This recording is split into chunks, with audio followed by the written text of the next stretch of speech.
السلام عليكم ورحمة الله وبركاته. الحمد لله وكفى وسلام على عباده الذين اصطفى.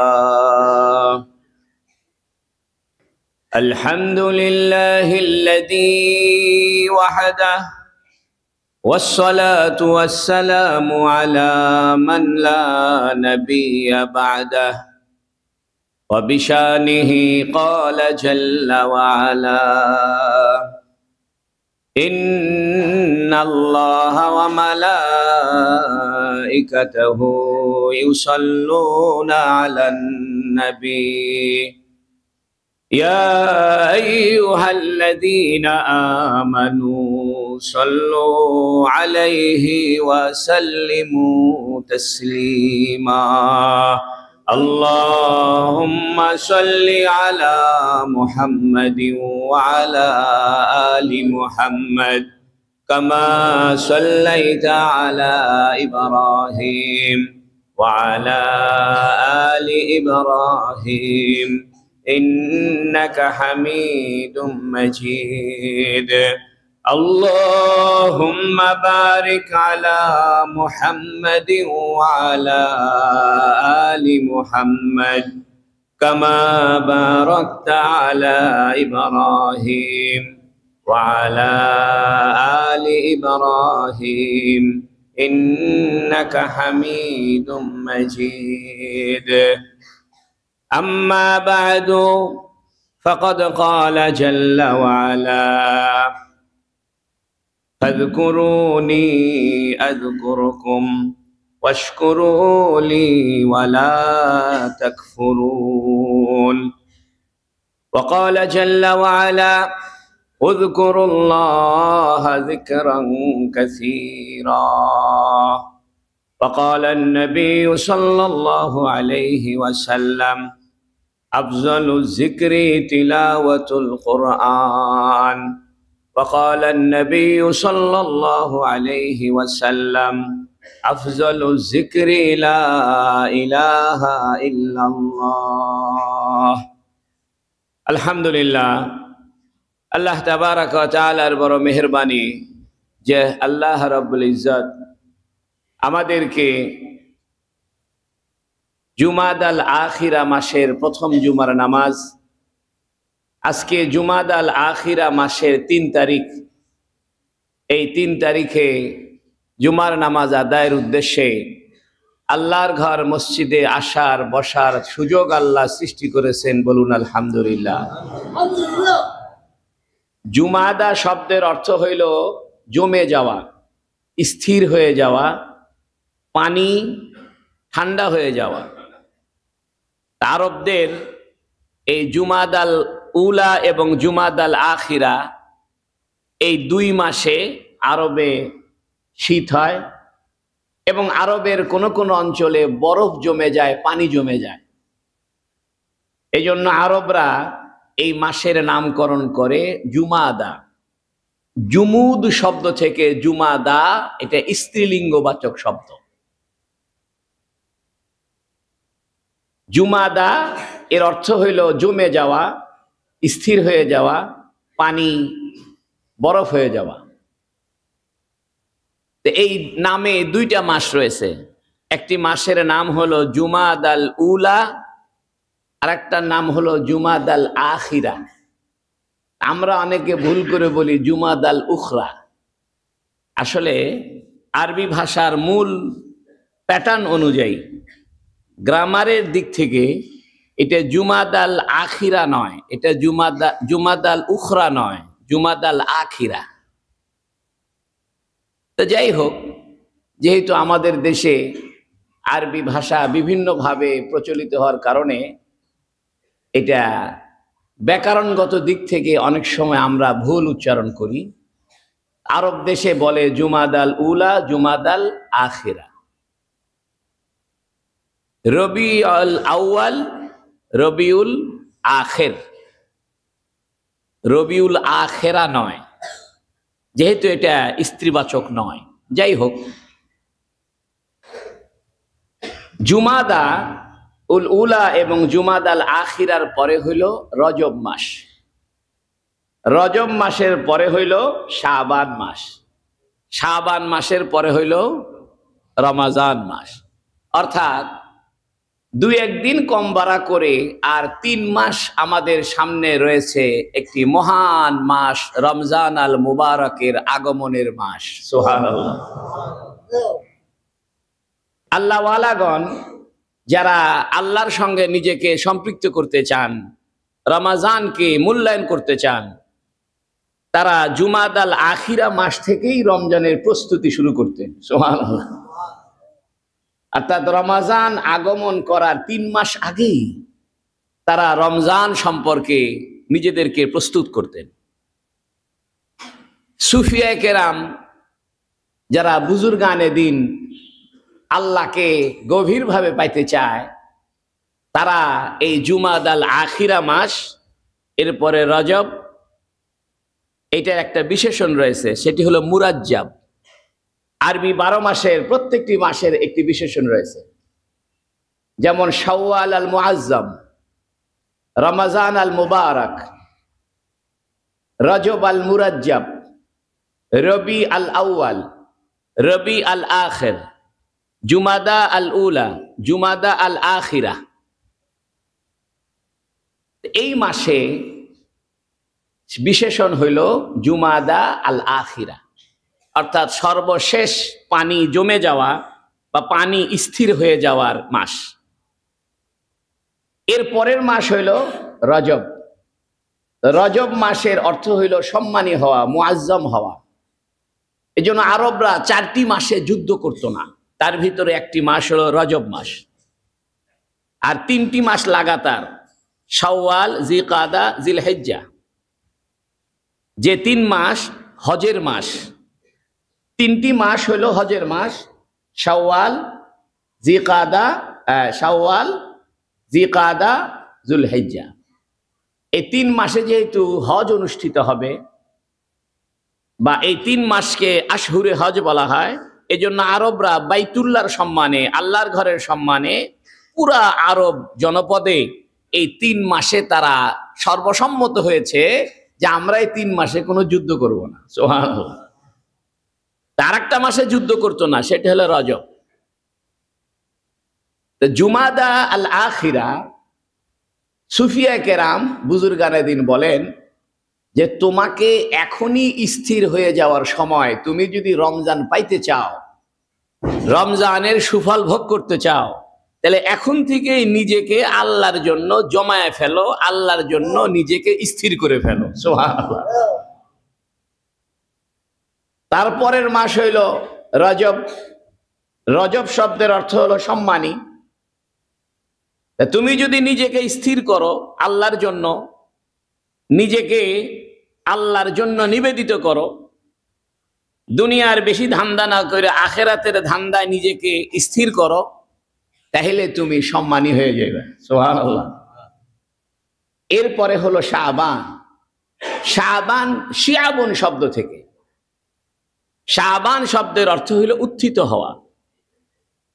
এজন্য উট যখন দুগ্ধ দেয় বা বাচ্চা যখন উটের দুধ পান করে, তখন উটের লেজ উত্থিত থাকে, উঁচু হয়ে থাকে।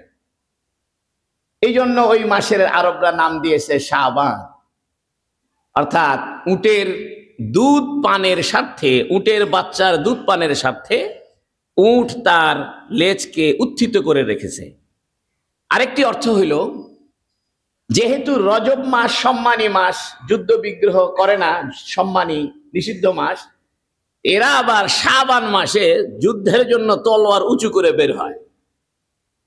একদিকে উট তার বাচ্চাকে দুধ পান করানোর স্বার্থে মা উট যেমন তার লেজকে উত্থিত করে রাখে, আবার আরবরা রজব মাসের সম্মানের স্বার্থে যুদ্ধ না করে রজব মাসের পরে যে শাবান মাস, ওই মাসের জন্য আবার তলোয়ার উত্থিত করে যুদ্ধে বের হয়। এই কারণে ওইটার নাম দিয়েছে শাবান। সুফিয়ায়ে কেরাম আল্লাহ ওয়ালাগণ বলেন যে রমজানের 3 মাস আগে থেকে নিজেকে প্রস্তুত করো। সেই 3 মাসের প্রথম মাস আজকের প্রথম জুমা শুরু হয়েছে, আজকে 3 তারিখ। এর মানে হলো জুমাদা আল আখিরা, তোমার সর্বশেষ সুযোগ। নিজেকে আল্লাহর জন্য স্থির করো।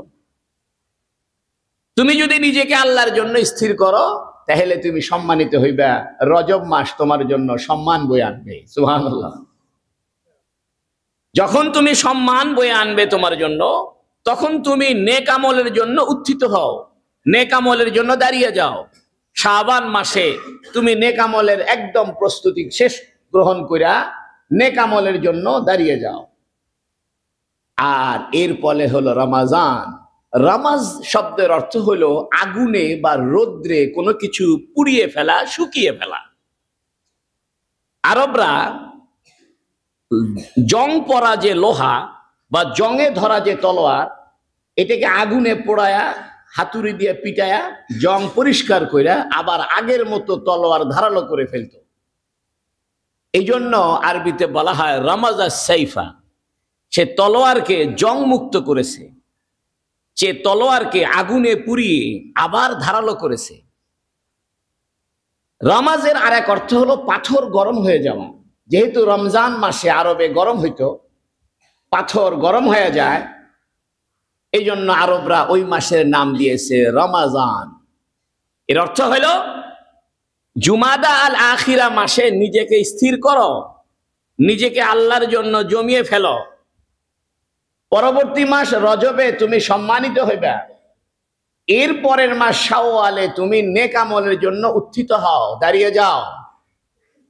এর পরে হলো নিজেকে আগুনে পুড়িয়ে না খেয়ে, নিজেকে ক্ষুধার কষ্টে রেখে, পানাহারের কষ্টে রেখে, নিজেকে বৈধ স্ত্রী থেকে দূরে থেকে নিজেকে জ্বালিয়ে পুড়িয়ে একদম স্বর্ণ যেমন আগুনে জ্বালিয়ে খাঁটি সোনা বের করা হয়, রমজানে তুমিও তোমার সমস্ত গুনাহকে আগুনে পুড়িয়ে দিয়ে খাঁটি সোনায় পরিণত হয়ে যাও।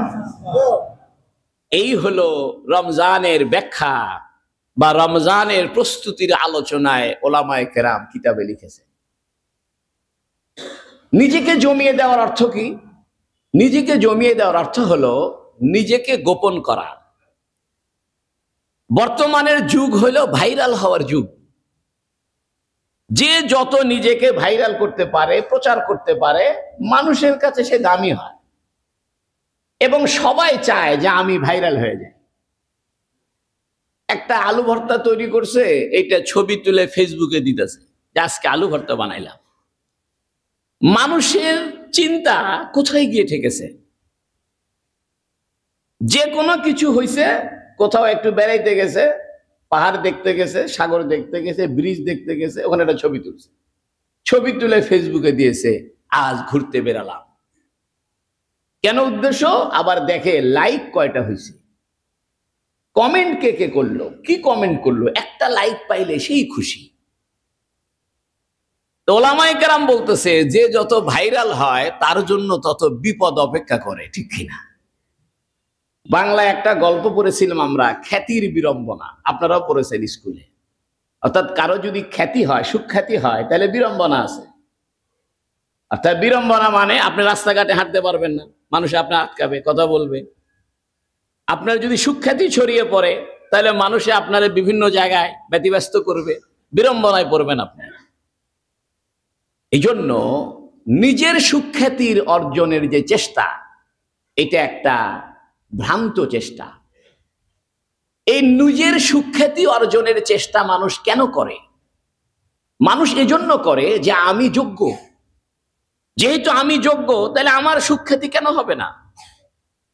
এই যে নিজেকে যোগ্য মনে করা, নিজেকে বড় মনে করা, এটার নাম তাকাব্বুর। এটার নাম কি? তাকাব্বুর। তাকাব্বুর কিবির শব্দ থেকে এসেছে। কিবিরুন শব্দের অর্থ হলো বড়, সেখান থেকে এসেছে কাবির। কাবির মানে বড়। তো মানুষ যখন নিজেকে বড় মনে করে তখন সে নিজেকে জাহির করতে চায়, তখন সে নিজের সুখ্যাতি কামনা করে। কিন্তু আল্লাহর পথের পথিক যদি কেউ হইতে চায়, তাহলে তার জন্য সবচেয়ে বড় বাধা হইল তাকাব্বুর, নিজেকে বড় মনে করা, নিজের জন্য খ্যাতি চাওয়া। নিজের জন্য খ্যাতি বা সুখ্যাতি বা ভাইরাল বা সুনাম প্রশংসা, এটা মানুষ কেন কামনা করে? এই জন্য কামনা করে যে আমি আর 10 জন লোকের চাইতে ভালো, অথবা আর 10টা লোকের চাইতে আমি যোগ্য। এখান থেকে হিংসার উৎপত্তি হয়। এই জন্য আপনার সমবয়সী কোনো লোক, আপনার ক্লাসমেট ছিল বা ইয়ারমেট ছিল, বা আপনারা একই সঙ্গে দাওরা হাদিস পাস করেছেন, দেখা গেল এক হুজুর একদম প্রফেসর ইউনুসের সাথে মিটিং করে, আর আপনি সেখানে চান্স পান নাই, তখন আপনার হিংসা হয়। দেখা গেল আপনারা একই সঙ্গে লেখাপড়া করেছেন, আপনি স্কুলের ফার্স্ট বয় ছিলেন, আর যে স্কুলের 3rd বেঞ্চের ছাত্র ছিল সেই বেশি পয়সা কামাইতেছে এবং তার সুনাম বেশি হয়ে গেছে, এবং সে বিল্ডিং এর মালিক হয়েছে, গাড়ির মালিক হয়েছে, আপনার কিছু হয়নি। তখন আপনার হিংসা হবে। কেন? আপনি মনে করে রেখেছেন আমি তার চাইতে যোগ্য। এই জন্য অহংকারের সাথে হিংসার একটা সম্পর্ক আছে। যে হিংসা করে ডেফিনেটলি সে অহংকারী, আর যে অহংকার করে নির্দ্বিধায় সে হিংসুক। আর যে হিংসা করে শান্তি তার থেকে বহু দূরে, ঠিক কিনা? এই জন্য অহংকারের ফলাফল হইল হিংসা, হিংসার ফলাফল হইল কষ্ট। এই জন্য হিংসুককে কোনো শাস্তি দেওয়ার দরকার নাই। আপনি হিংসুককে হিংসা করতে দিবেন, এটাই তার জন্য দুনিয়ার জাহান্নাম, ঠিক কিনা? এই যে আমি বড়, আমি তার চাইতে যোগ্য, এটার থেকে বাঁচার উপায় কি? হাদিস শরীফে আছে, রেদাউল কিবরিয়া, অহংকার, খ্যাতি, সুখ্যাতি, সুনাম, প্রশংসা, এটা আল্লাহ পাকের চাদর। সুবহানাল্লাহ বলেন। এজন্য কেউ যদি অহংকার করে, সুখ্যাতি কামনা করে, নিজেকে যোগ্য বেশি মনে করে, তাইলে সে যেন আল্লাহর চাদর নিয়ে টানাটানি শুরু করছে। আসলে যোগ্য কে? আল্লাহ। এজন্য যদি কারো ভিতরে অহংকার সৃষ্টি হয়, অহংকার থেকে হিংসার সৃষ্টি হয়, আর হিংসা থেকে আক্রমণ শুরু হয়, কারণ যার ভিতরে হিংসা সে তার ক্ষতি চায়। তবে হাদিস শরীফে আছে হিংসা 3 রকম। একটা হিংসাকে আরবিতে বলে হাসাদ, একটাকে বলে গিপ্তা, আরেকটাকে বলা হয় কিনা। এক ধরনের হিংসা হইল যে আল্লাহ তাকে যে নিয়ামতটা দিয়েছেন, আল্লাহ তাকে যে সম্মানটা দিয়েছেন, এই সম্মানের ক্ষতি আপনি কামনা করেন না, এবং আপনি মনে করেন যে আল্লাহ তাকে দিয়েছে, এখানে আমার তো করণীয় কিছু নাই। আল্লাহ যদি কাউকে সম্মানিত করে, কাউকে অধিক সম্পদের মালিক বানিয়ে দেন, আর আমি যদি রাজি না থাকি, এর অর্থ হইল আল্লাহর ফয়সালায় আমি রাজি নাই। একজন রাষ্ট্রপ্রধান একজনকে মন্ত্রী বানিয়েছে, আপনি এর উপরে রাজি নাই, এর মানে হলো আপনি রাষ্ট্রপ্রধানের সিদ্ধান্তের উপরে রাজি নাই। তা আল্লাহ যদি কাউকে সম্পদশালী করে, কাউকে সুখ্যাতি দান করে, কাউকে সম্মান দান করে, আপনি যদি আর আমি যদি তার উপরে সন্তুষ্ট না থাকি, তাহলে এর অর্থ হইল যে আল্লাহর ফয়সালার উপরে, আল্লাহর সিদ্ধান্তের উপরে আমি রাজি নাই। এজন্য কাউকে যদি আল্লাহ কোনো নিয়ামত দান করেন, এবং তাকে যদি আল্লাহ টাকা পয়সা দান করেন, এতে আপনি খুশি, এবং খুশি থাকার ফলশ্রুতিতে আপনি তার ধ্বংস কামনা করেন না, ক্ষতি কামনা করেন না, তবে পাশাপাশি আপনি ওইটা নিজের জন্যও কামনা করেন। এই ধরনের কামনা ইসলামে দোষণীয় নয়। হাদিস শরীফে আছে 2টা জায়গায় এই ধরনের হিংসা করা খুব ভালো। কি কি? যে একজন মানুষ সম্পদশালী হওয়ার পরে খুব দানশীল, আপনি মনে মনে চিন্তা করেছেন আল্লাহ তারে সম্পদশালী বানাইছে, আল্লাহ তাকে সম্পদ দিয়া খুশি, আমি দেখেই খুশি। সুবহানাল্লাহ। এবং আপনি আর আমি মনে মনে চিন্তা করি যে আল্লাহ তারে সম্মানিত করেছে, সম্পদশালী করেছে, তাকে গাড়ি বাড়ির মালিক বানিয়েছে, থাক, তাকটা তার থাক, খুব ভালো।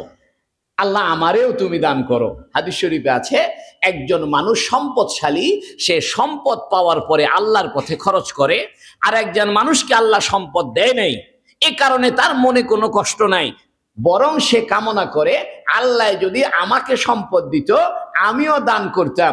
তাহলে এই ধরনের কামনা করা এটা হিংসা নয়, বরং এটা আল্লাহর কাছে পছন্দনীয় বিষয়। সুবহানাল্লাহ।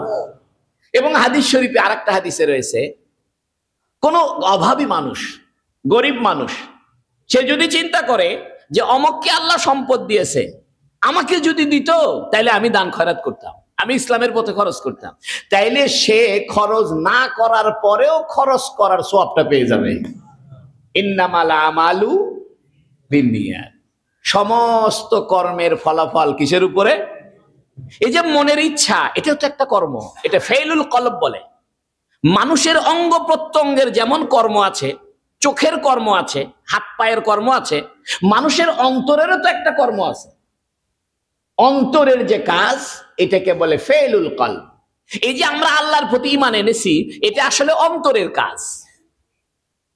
একজন মানুষ মুখে মুখে লা ইলাহা ইল্লাল্লাহ পড়ে, অন্তরে মানে না, সে কি ঈমানদার হবে? কি হবে? মুনাফিক হবে।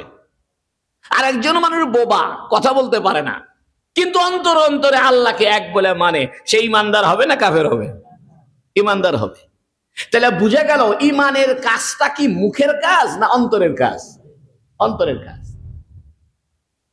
আর আল্লাহর সিদ্ধান্তে খুশি থাকা, এইটা কার কাজ?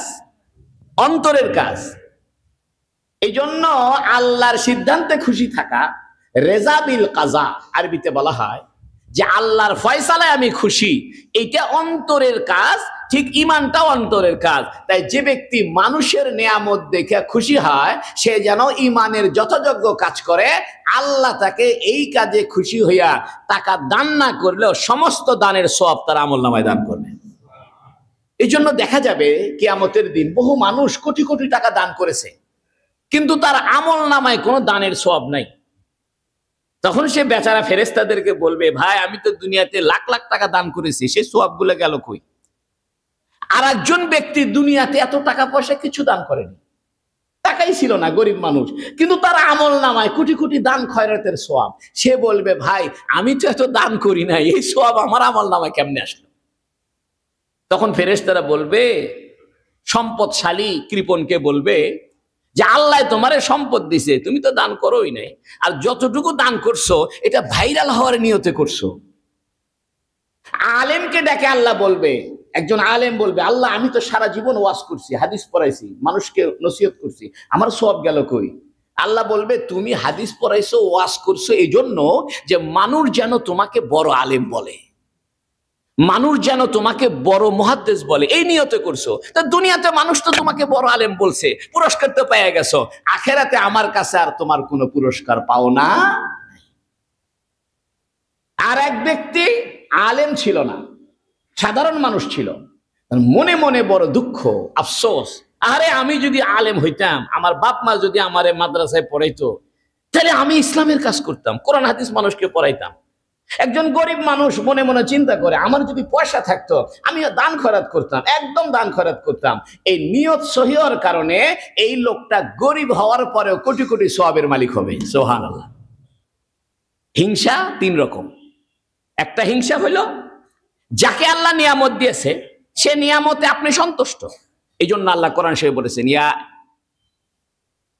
ওয়ালা তাজআলু ফি কুলুবিনা গিল্লাল লিল্লাযিনা আমানু, হে আল্লাহ ঈমানদারদের ব্যাপারে আমাদের অন্তরে কোনো ঈর্ষা, কোনো হিংসা রাখবেন না। যে কোনো ঈমানদারের ব্যাপারে আমার অন্তরে কোনো কসমকস, আমার অন্তরে কোনো টানাপোড়েন, আমার অন্তরে কোনো খসখসানি রাখবেন না। ঈমানদারদেরকে আপনি যা দিয়েছেন এতে আমি খুশি। সুবহানাল্লাহ। এই জন্য আরেক হাদিসে আছে, মান লাম ইয়াশকুরিন নাস লাম ইয়াশকুরিল্লাহ, যে মানুষের উপরে শুকরিয়া আদায় করে না, সে আল্লাহরও শুকরিয়া আদায় করে না। এর অর্থ হলো একজন মানুষকে আল্লাহ সম্পদশালী করেছে, সম্মানী করেছে, আপনি তার শুকরিয়া আদায় করেননি। অথবা একজন মানুষ আপনার উপকার করেছে, আপনি তার উপকারের উপকার স্বীকার করেননি। তাহলে নবীজি বলছেন, মান লাম ইয়াশকুরিন নাস লাম ইয়াশকুরিল্লাহ, যে মানুষের কৃতজ্ঞতা জ্ঞাপন করে না, সে আল্লাহরও কৃতজ্ঞতা জ্ঞাপন করে না। উপকারীর উপকার পেয়ে খুশি হওয়া, তার প্রতি কৃতজ্ঞ হওয়া, যেন আল্লাহর উপরে কৃতজ্ঞ হওয়া। সুবহানাল্লাহ। হিংসার আর একটা প্রকার হইল বুগস। বুগস মানে হইল যে যাকে আল্লাহ নিয়ামত দিয়েছে এটা ধ্বংস হয়ে যায় আর আমি পাই। আগেরটা ছিল যাকে আল্লাহ নিয়ামত দিয়েছে তারটা থাক, আমিও পাই, এটা বৈধ। এই ধরনের হিংসা বা এই ধরনের আকাঙ্ক্ষা অসুবিধা নেই। হাদিসে দুইটা আকাঙ্ক্ষার কথা বলা হয়েছে। একটা হলো সম্পদশালী হইতাম যদি দান করতাম, এই ধরনের আশাবাদ ব্যক্ত করলে দান না কইরাও কোটি কোটি দানের সওয়াব পাবে। আর একটা হলো আল্লাহ যাকে এলেম দিয়েছে, কোরআন হাদিসের এলেম দিয়েছে, একজন সাধারণ মানুষকে সে এলেমটা দেয়নি, সে যদি চিন্তা করে আল্লাহ যদি আমার এলেম দিত তাহলে আমিও ইসলামের কাজ করতাম, কোরআন হাদিসের খেদমতে লেগে থাকতাম, তো সে এই নিয়ত সহি হওয়ার কারণে কোটি কোটি কোরআন হাদিস পড়ানোর সওয়াব তার আমলনামায় হবে। আর এক ব্যক্তি যাকে আল্লাহ নিয়ামত দিয়েছে সে তারটা ক্ষতি চায়, যে তারটা না হোক আমারটা হোক, তাকে আল্লাহ বড়লোক না বানাক, তাকে আল্লাহ ক্ষতির মধ্যে ফেলুক আর আমাকে আল্লাহ ভালো করুক। এটা হলো বুগস, এটা নাজায়েজ। আর একটা হলো কিনা। কিনা বলা হয় যে আল্লাহ ওকে দিছে, ওটাও ধ্বংস হোক, আমাকে না দেয় না দিক, আমার আফসোস নাই, ওইও না পাক আমিও না পাই। এই হলো সর্বনিকৃষ্ট ব্যক্তি। যেরকম ঠিক কিনা? এখন আমার আর আপনার চিন্তা করা দরকার 3 নাম্বারের মধ্যে কয় নাম্বারে আমরা আছি। নিকৃষ্ট ব্যক্তি ওই ব্যক্তি যে মানুষের নিয়ামত পেয়ে তো অসন্তুষ্ট, মনে মনে চিন্তা করে ক্ষতি হয় না কেন, মরে না কেন, তার বেইজ্জত হয় না কেন, তার টাকাগুলো ধ্বংস হয় না কেন, তার গাড়িটা অ্যাক্সিডেন্ট করে না কেন, আর নিজের আমার না হয় আমিও না পাই তুইও না পা। এটা হলো নিকৃষ্ট। আর একটা হলো ওই না পাক আমি পাই, এটা একটু উন্নত যদিও খারাপ। এটা হলো মানে খাঁটি মদ, একটা ভেজাল মদ, দুটোই মদ, বুঝেননি কথা? একটা হলো খাঁটি মদ আর একটা কি ভেজাল মদ। 3 নাম্বারটা হলো খাঁটি মদ, মানে তুইও পাবি না আমিও পাবো না, এটা কি না। আর একটা হলো ভেজাল মদ, যে তুই না পা আমি পাই। আর একটা হলো পরিষ্কার, তুমিও পাও আমিও পাই। সুবহানাল্লাহ। মানুষ যদি এই চিন্তার উপরে ওঠে যে তুমিও পাও আমিও পাই, দুনিয়াতে আর কোনো ঝামেলা হবে, কোন অহংকার হবে? অহংকারও 3 প্রকার। অহংকার কয় প্রকার? 3 প্রকার। কেন জানে আজকে এই কথা মনে হইল? রাস্তা দিয়ে আসতেছি, ভাবতেছি কি ওয়াজ করি, কারণ জুমার দিনে আমাদের বড় টেনশন। কথা বুঝিনি? প্রত্যেক জুমার দিন আমাদের বড় টেনশন সকাল থেকে, যে কি বক্তৃতা দিই, কি দিই। কারণ প্রত্যেক সপ্তাহে বক্তৃতা দেওয়া হয় 4টিখানি কথা না। আপনারা 2-3 জুমার নামাজ পড়াইতে দিলে আপনারা কথা খুঁজে পাবেন না। এই জন্য আমরা বাড়ির থেকে বাইরে খালি দরুদ শরীফ পড়ি, আল্লাহ আল্লাহ করি, আল্লাহ কি কই। আজকে কোনো কথাই খুঁজে পাচ্ছি না। তখন আল্লাহরে কইলে আমার কোনো কথাই মনে আসতেছে না, আল্লাহ যা মনে তুমি করাই দিবে তাই কমু, সিরিয়াল ছাড়া। সুবহানাল্লাহ। এখন সিরিয়াল ছাড়া কথা শোনেন। অহংকার কয় প্রকার? 3 প্রকার। আমার ভিতরে এটা কেন মনে হচ্ছে? মনে হচ্ছে যে আমি বড় হুজুর, কথা খুঁজে পাচ্ছি না। 24 বছর ধরে কারবালা মাদ্রাসায় বুখারী শরীফ পড়ায়, ওয়াজ খুঁজে পাই না। তাহলে আমার একটা দুঃখ আছে কিনা? আমারও তো ভাব আছে যে আমি বড় হুজুর, জুমার নামাজ পড়াবো, কোনো বক্তৃতাই খুঁজে পাচ্ছি না। আল্লাহকে দেরি কর, তোর মধ্যে ভাব আছে, সব কথা ভুলাই দিব তোর। এক বড় হাফেজ সাহেব ছিল, পাক্কা হাফেজ। সে বলতো আমি বিনা লোকমায় কোরআন শরীফ শোনাই দিব, আমার কোনো ভুল যাবে না, পাক্কা হাফেজ আমি। পুরা কোরআন শরীফ শুনাইছে, তারাবির নামাজে কোনো ভুল হয় নাই। লাস্টের দিনে সূরা নাসে আটকে গেছে। কোন সূরা আটকে গেছে? কুল আউযু বিরাব্বিন নাস। আর কইতে পারে না। মালিকিন নাস তার মনে আসে না। এর মানে কি জানেন? আল্লাহ যদি কাউকে কোরআনের নিয়ামত না দেয়, জীবনে সেই নিয়ামত পাইতে পারবে না, ঠিক কিনা? আসেন, অহংকারও 3 প্রকার। একটা অহংকার হইল নিজেকে বড় মনে করা, যে আমি বড় হুজুর, কিন্তু বাইরে বাইরে বলতেছে আমি নাচিজ না খান্দা, আমি নাদান, আমি আহকার, আমি একদম খারাপ মানুষ, কিন্তু অন্তরে অন্তরে মনে করে আমার চেয়ে ভালো কেউ আসেনি। এটি হলো নিকৃষ্ট অহংকার, বোঝা যায় না। ভিতরে অহংকার, বাইরে নম্রতা। এটা ছিল মুনাফিকদের আলামত। মুনাফিকরা ছিল পাক্কা অহংকারী। মনে মনে চিন্তা করতো মুহাম্মদকে কেন আল্লাহ নবী বানাবে, মুহাম্মাদের বাপ নাই, দাদা মরে গেছে, টাকা পয়সা নাই। আর কুরাইশ বংশের যত আত্মীয় স্বজন নবীজির, সব আত্মীয়ের মধ্যে আব্দুল্লাহ ছিল গরিব, দ্বিতীয় গরিব ছিল আবু তালেব। দেখেন আল্লাহর কি ক্ষুদ্র।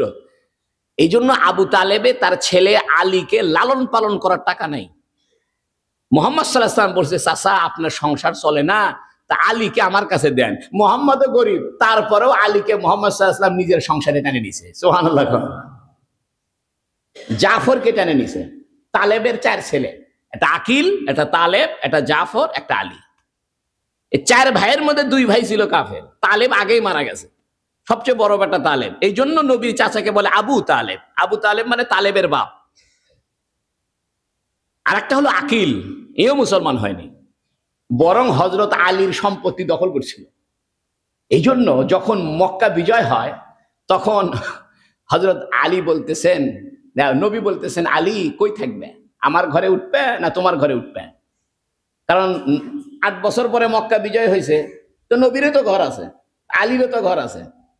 তা আলী বলতেছে, ইয়া রাসূলুল্লাহ, আকিল কি আমার কিছু রাখছে? সব বেচে কিনে সাফ করে দিছে। সুবহানাল্লাহ।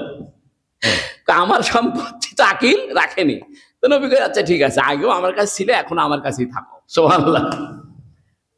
আর একটা হলো আলী আর জাফর, এরা 2 ভাই মুসলমান হয়েছে। যাই হোক, অহংকারের আরেক প্রকার হইল যে রিয়া।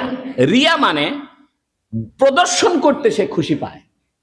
দামি জামা গায়ে দিছে, এটা পরে আর বারবার তাকায় আর ভাঁজ দেখে, তা মানুষ যেন বোঝে বাবা সেই ঝকমকা কাপড় গায়ে দিছে। আর মানুষ যদি বলে, ভাই এই জামা কত দিয়ে কিনছেন? আরে বলেন না, এটা জাপানি কাপড়। যে ভাই এই ঘড়ি, সেই ঘড়ি আপনার ভাই। একটা মোবাইল, ভাই এটা কত দাম ভাই? আরে বলেন না, থাইল্যান্ডে বেড়াতে গেছিলাম, তো ওই 1.5 লাখ টাকা দাম ছিল। আমি বললাম আর দামাদামি করলাম না, দিয়ে দিলাম। এটা হলো রিয়া। রিয়া মানে প্রদর্শনের অহংকার। প্রদর্শনের অহংকারও আল্লাহ যে পরিমাণ সৃষ্টি জগৎ প্রদর্শন করে রাখছে, এই রকম সৃষ্টি জগৎ কি আপনি প্রদর্শন করতে পারবেন? এই যে গাছপালা, তরু লতা, চন্দ্র সূর্য, পাহাড়, আসমান, জমিন, এত কিছু সৃষ্টি করছে, কত ডিজাইনের খাবার, কত রকমের ফল, কত রকমের ফুল, কত রকমের সুঘ্রাণ। বেলি ফুলের ঘ্রাণ একরকম, গোলাপ ফুলের ঘ্রাণ একরকম, জুঁই ফুলের ঘ্রাণ একরকম, রজনীগন্ধার ঘ্রাণ একরকম, আমের স্বাদ একরকম, লিচুর স্বাদ একরকম। সব একই মাটির থেকে ভিন্ন রঙের স্বাদের, ভিন্ন রঙের, ভিন্ন ঘ্রাণের, ভিন্ন ডিজাইনের, ভিন্ন আকৃতির, এই যে প্রকৃতির বিভিন্নতা সৃষ্টি করে আল্লাহ প্রদর্শন করছে। এই জন্য প্রদর্শনের অহংকারও কার? এই জন্য এটাকে আরবিতে আলম বলে। আলম মানে পতাকা, পতাকা মানে নিদর্শন। এই জন্য জগৎকে আরবিতে বলে আলম, এর বহু বচন আলামিন, রব্বুল আলামিন। আরেকটা অহংকার হইল সুমা। সুমা মানে শুনতে ভালো লাগে। অর্থাৎ একজন এসে বলল, হুজুর গতকাল যা বয়ান করছেন, আপনি ফাটাফাটি বয়ান করছেন। হুজুর ঠিক আছে। তাহলে অহংকারের 3টা জায়গা। একটা জায়গা হলো অন্তরের ভিতরে, এটা দেখা যায় না, এটা নিকৃষ্ট অহংকার। বাইরে আপনি নিজেকে নত জানু মনে প্রদর্শন করতেছেন, বাহিরে নিজেকে ফকির দেখাইতেছেন যে আমি খুব দুনিয়া ত্যাগী মানুষ, কিন্তু ভিতরে ভিতরে আপনি পাকা শয়তান হয়ে আছেন, এটা নিকৃষ্ট। আর একটা হইলো প্রদর্শনের অহংকার। বাড়ি ঘর বলে, ভাই আমি এটা বাড়ি বানাইছি, একটু দেখে যান তো ভাই, ছাদের মধ্যে এমন এমন গাছ লাগাইছি, বুঝছেন, আপনার ভাবিতে একটু আসেন না, দেখেন না ভাই। এর মানে কি জানেন? কারণ তার জিনিস না দেখলে তো তার শান্তি নাই। কারণ আপনি যে 4 তলা একটা বিল্ডিং বানাইছেন, থাইল্যান্ডের ফিটিংস লাগাইছেন, এটা যদি মানুষকে না দেখাইতে পারেন, তাহলে তো আপনার কোনো দাম নাই। এই জন্য মানুষ সবসময় নিজেকে কি করতে চায়? জাহির করতে চায়। আল্লাহকে নিজেকে জাহির করিস না, জাহির করবো আমি। আমার জাহির দেখতো, এই যে বিভিন্ন রঙের ফুল, বিভিন্ন রঙের ফল, এগুলো সব জাহির করছে কে? আর একটা অহংকার হইল সুমা। সুমা মানে শুনতে ভালো লাগে। এই জন্য হাদিস শরীফে আছে, কেউ যদি তোমার সঙ্গে প্রশংসা করে, মাটি তুলে মেরে দিবে। অর্থাৎ কেউ যদি তোমার সামনে প্রশংসা করে, একদম মাটি তুলে মেরে দিবে। মাটি তুলে মারবে কেন? পাথর লাঠি দিয়ে মারবে না কেন? লাঠি দিয়ে মারলে অসুবিধা কি? মাটি তুলে মারা লাগবে কেন? তো নবী বুঝাইতেছে তুমিও মাটির তৈরি, আমিও মাটির তৈরি, মাটির থেকে জন্ম, মাটির মধ্যেই যাব, মাটির থেকে উঠবো, আবার বাহাদুরি ভাবলাও এজন্য মাটি মেরে দাও। সুবহানাল্লাহ। এই জন্য নবী লাঠি দিয়ে মারতে বলেছে না মাটি দিয়ে মারতে বলেছে? এর মধ্যে সিগন্যাল আছে। সিগন্যাল হলো মিনহা খালাকনাকুম ওয়া ফিহা নুঈদুকুম ওয়া মিনহা নুখরিজুকুম তারাতান উখরা। আল্লাহ আমাদের 3 রকমের হিংসা থেকে 2 রকম হিংসা থেকে বাঁচায় রাখুক, 1 রকমের হিংসার মধ্যে রাখুক। জোরে বলেন আমিন। কোন রকমের হিংসা? প্রথমটা মানুষেরা আছে, আমারও হোক। আর 3 রকমের অহংকার থেকে আল্লাহ বাঁচায় রাখুক। জোরে বলেন আমিন। এবং রমজান মাস আসার আর 3 মাস। কয় মাস? জুমাদাল আখিরা এই মাসটা, সামনের মাসে রজব, এর মাসে শাবান, এরপরে এক মহান মাস আল্লাহ আমাদের জন্য রাখছেন। আল্লাহ যেন আমাদেরকে রমজানের প্রস্তুতি এই মাসের থেকে নেওয়ার তৌফিক দান করে, বলুন আমিন। ওয়া আখিরু দাওয়ানা আলহামদুলিল্লাহি রাব্বিল আলামিন। যারা সুন্নত পড়েন নাই সুন্নত পড়েন।